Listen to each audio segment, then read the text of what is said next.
All right, it's Wednesday morning. Let's roll it. KCMO Talk Radio. Now on FM at 95.7. It's time for What If Wednesday. What if, instead of having you on this radio station, there was somebody else? All right, John Anthony, what is on the rundown, my man? What if Pete Hegseth's nomination is replaced with Ron DeSantis?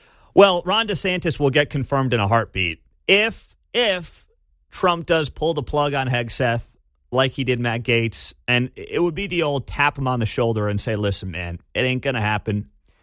You got to drop out of this thing. Maybe we'll figure out something else for you to do, but this is not worth the headache that it has become. That could be how this ends up.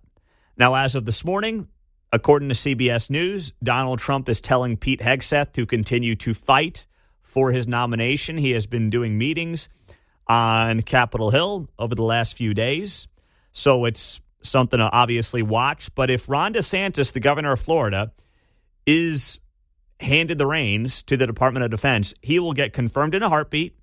He would be a great pick. I would hate to lose the guy who has been the best governor in the country for the last decade, the best governor I have seen in my lifetime in any state. I'm not sure he frankly would want to do that. Like if Ron DeSantis wants to eventually be president, I don't know if this makes sense. The only reason it would make sense for him is he might say, well, listen, I'm done as governor in 2026. Then if I want to run for president, I'm kind of old news by the time we get to 2028. So this would keep me in the game, in the conversation, till at least 2028, right? But then you're just one of Trump's guys, and the reality is, if Trump has a great 4 years, and of course if he stays on a good relationship with J.D. Vance is the overwhelming favorite. So I don't know what the path is for DeSantis anyway at that this point. Yeah. I'm with you there. What's next, Next man? one, all right. Well, what if the Royals' new TV deal helps more Kansas Cityans watch their local baseball team? Well, it will be easier for the Royals to get whatever new stadium deal they want.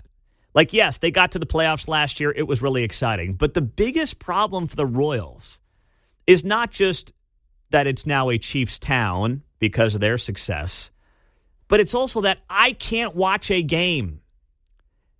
I have YouTube TV, and I can't watch the Royals. And I would pop on a baseball game, but I'm not going to pay more for Bally Sports. I'm sick of it.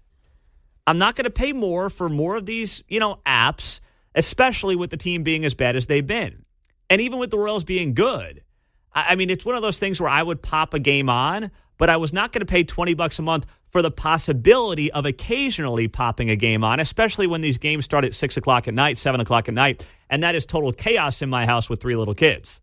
So hopefully this new TV deal that they've got with FanDuel Sports Network, which is really just a rebranding of Bally Sports. Well, that's where I'm curious. Will hopefully just make it easier, because apparently what they might start doing is, and I heard this yesterday with some other media folks, potentially figuring out a way to broadcast 15 or 20 games on like local TV. Yeah. On the weekend, give me a Saturday game. Give me a Saturday game. I will put that on most Saturdays. Mm-hmm. I will watch that. It will be on in the background. Mm-hmm. But I'm not going to buy FanDuel Sports Network or Bally Sports. But my hope is that with Bally being rebranded, there could be some opportunities, according to some of the leadership with the Royals, in getting deals with local television, whether it's, 4, 5, or 9, to put at least maybe 10 to 20 games on a Saturday or Sunday, to your point, John, on local TV. I will take that every time. And that's what they've got to start doing, especially with the team looking like it's turning the corner. Mm-hmm. All right, here we go. What if 65% of Americans could agree on any one topic? That's very well done there by you. Well, if 65% of Americans could agree on any one topic, it would be the immigration issue, and that is where 65% of Americans are right now. A new Rasmussen poll has come out, and it has said that 65% of Americans agree with Donald Trump's deportation plans. He did not win 65% of the popular vote. That means there are people who voted for Kamala Harris who think that Trump's plans on illegal immigration are good. They like those plans. That means the media is once again off base. And they will say that Trump's plans are awful and terrible and how dare he and all these different things. But the reality is it's popular. And Trump needs to remember that. And everybody in media needs to remember that as well, because they're the ones who remain, even after November 5, totally out of touch with where the American people are at. And that's why we continue to kick butt and do very well here on KCMO Talk Radio 95.7 FM.